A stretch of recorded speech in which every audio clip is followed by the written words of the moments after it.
দু চোখে হঠাৎ করে কাল বৈশাখী, চৈত্রের শেষ বেলা পাতা ওড়ে নাকি, গত বছরের মায়া ভেঙে যাবে বলে, রাজপথ ভেসে গেছে অচেনা কাজলে।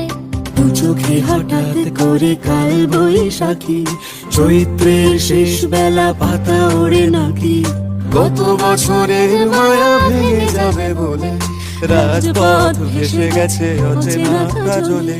তুমিও অঝরে তাকে শুধু ভালোবেসো, এসো হে বৈশাখ এসো এসো।